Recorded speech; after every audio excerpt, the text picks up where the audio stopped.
So today we're going to talk to Dr. Caroline Marlow. Caroline is a chartered psychologist specialising in pain and injury, and she's going to help us run through why pain doesn't always mean harm or damage or things getting worse. Hi, I'm Ali. I'm one of the physiotherapists from treatmyachilles.com. Treat My Achilles is an online virtual physiotherapy service offering specialist physiotherapy, rehabilitation and advice on a virtual platform. To find out more information about how to book or about our service, please have a look in the information below. So here is Dr. Caroline Marlow, and she's first of all going to just introduce herself and tell us what she does. Hello, I'm Caroline Marlow and I'm a chartered sport and exercise psychologist, and I help people recover from injury and pain, particularly if they have injuries which aren't recovering as expected, or alternatively if they have pain with no obvious physical cause. So when I'm helping people, I do three things. The first thing is I help them to understand pain generally. The second thing is I help them to understand their own pain and what's happening inside them and outside of them which causes the pain. And then finally we work together to reduce those factors. So we're going to unpick the topic of pain that doesn't lead to harm and why we might have pain in the first place. Well, first, this is an absolute head shift for so many people, but science leaves us absolutely no doubt that the brain makes pain 100% of the time. Information from the body is only part of what the brain uses to make pain, if indeed it uses it at all. So I want to start by saying that we, us humans, are absolutely amazing. We've evolved to do so many things, but the one thing we really evolved to do is to protect ourselves from current and future danger, and also to heal. So we've developed very efficient systems to do this, and one of those is our ability to create pain. So the simple fact is that your brain makes pain whenever it thinks you're in danger. Why? Because pain makes us change what we do. It makes us stop. It makes us move differently. It makes us shield ourselves from harm. All the things that we need to do to help us heal and protect us from harm in the future. So how does pain work? There are three things that we need to know. First, and again this is a real thing for people to get their heads around, there's actually nothing in the body that can detect pain. We have sensors all over our body that detect change and dangerous change in and around us, but these only detect temperature, chemicals and movement. So even with these, there's no guarantee that information from these will get to the brain, or indeed, even if it does, that the brain will take any notice of it. So second, what makes the brain take notice? Well, it uses other information from across the brain, which helps it decide whether you're in danger and need protection. What this is very personal, but anything that makes us feel in danger, threatened or worried. So it could be your beliefs. For example, tissue damage equals pain. Pain equals tissue damage. It could be a fear that moving will be painful or hurt us. We often hear about pain catastrophizing. That's when people really overemphasize the pain and the problems that this is bringing them. So it might be things like worrying that you won't be able to run again, or that the pain will never go away, or that maybe even say that you can't work again. Alternatively, it could be your memories, maybe thinking of doing something that's caused pain before, or going somewhere where it's hurt before. But it could be absolutely anything, either to do with your Achilles or not. Just anything that makes you feel that you're in danger. So it could be a smell, it could be the sound of someone's voice, or watching someone move, even thinking of the word Achilles. So if the brain thinks we're in danger, what does it do? Well, this is the third thing that we need to know. It instructs the body to act to protect us or to help us heal. It increases our flight and fight chemicals. It might increase inflammation. It might lead to an increase in the number of sensors in the body area. It might cause you not to move. But all of these will, in the short and potentially the long term, increase pain to protect you. So to answer your question, Ali, why doesn't pain relate to the severity of the injury? Well, it all depends on whether the brain thinks that you need protecting and how best it can do it. So we hear of people in the military, emergency services, normal people who have horrible injuries but are in dangerous situations. They don't even notice the injury at the time. Their bigger priority is to get the whole body and others to safety. Alternatively, there are many who have little or no tissue damage. But what they do have are many beliefs, thoughts and triggers that can lead the brain to think that they're in danger and therefore it needs to protect us. So it sets off the body systems that lead to pain. Unfortunately, we know that after 3 months we have learned to feel pain.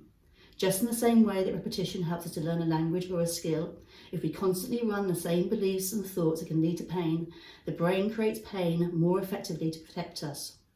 It's like the light sensor, you were saying earlier about the alarm, a similar metaphor. It's like the light sensor outside your house that gets set off by every cat or every leaf blown by.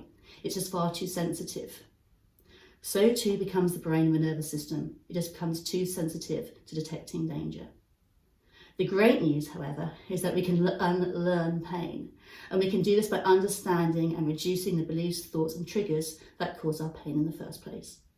Oh, well, thank you so much. That was really, really useful. And it's made me think about what I say to people and how I describe things. And I'm used to really talking about how alarm systems have been switched on and how pain has changed us when we've had pain for a long period of time. So it's really nice to know that it's actually a normal sensation. It's something there to keep us safe. Very much so, and that's a really difficult thing. If you're in pain, it's really difficult to appreciate that it is actually there to keep us safe. Some people don't have the capacity to have pain. So you can imagine a situation where you could touch something really hot, but you wouldn't know that was therefore obviously you can damage yourself in that way. So yeah, pain is a really crucial part of being human as much as anything else. Most species can't predict the future. We as humans can predict the future, so pain is a really useful way of keeping us safe into that future.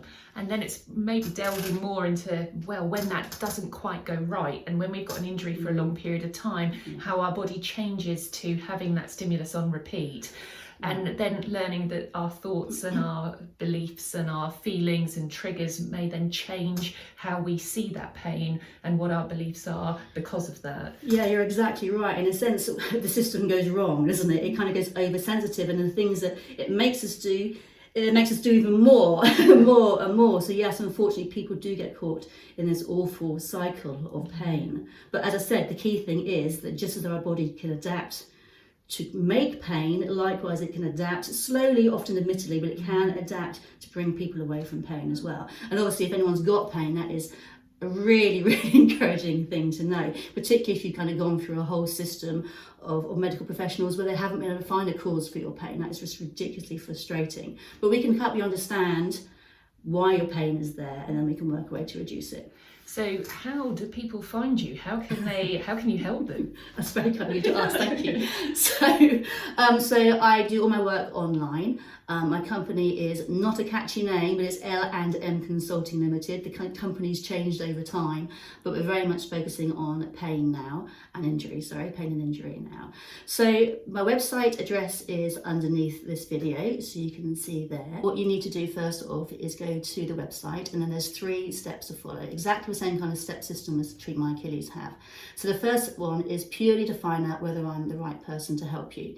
So I've got 10 statements, yes or no statements, which you can just quickly go through, and then depending on your answers, it will determine whether I'm the best person to help you or not. Unfortunately, at the moment, I'm only providing support within the UK, but if there is demand, that can change. So if you are elsewhere in the world and you think that I might be able to help me, you can go to that website and drop me an email, and then I will know that you are interested and I can see what I can do to help. But essentially, if you can go through those 10 statements, I'll then have a free 15-minute chat with you just to kind of have a proper talk through, just to make sure that I am definitely the right person to help you. And then after that, if you choose to go ahead, you can book what we call step 2, a starter consultation. So within that's an hour and a half. So within that, it kind of gives you a chance to talk about what your experience of pain and injury has been. So if you want to kind of go through all the procedures and everything that you've been tested on. And then also what you think maybe the causes of your pain might be. After that, I spend a little bit of time talking to you about how pain works, and we get a chance to answer some of the questions that you might particularly have from your own experience as I go through that. And then right at the end, what we aim to do is then to find out what your key dangers are. An hour and a half goes very, very quickly. So at the end of that, I hope to set you up so that you can go away and to continue to think about that. I also kind of try to give you quite a detailed report as well, so that you can kind of consolidate everything we've talked about in your slow time. After that, it's up to you how you proceed. I either do one-off sessions where we can focus on something very particular, or alternatively you can book in for a 6-session program whereby I can therefore plan a progression for you through the support we give. But what we've been mainly doing is looking at all those things, which create danger for you. Now remember, often those things are going to be unconscious. It's not something you're going to be aware of just yet. But we can look at your situations, look at your experiences, and we can start to understand what those are. And then, use my psychology skills, we can then help you to address those and to move forward and to reduce your pain. Well, thank you very much. And if you would like to, again, look underneath this information here, we've got both Treat My Achilles and L&M Consulting. Thank you. Thank you very much, Ali.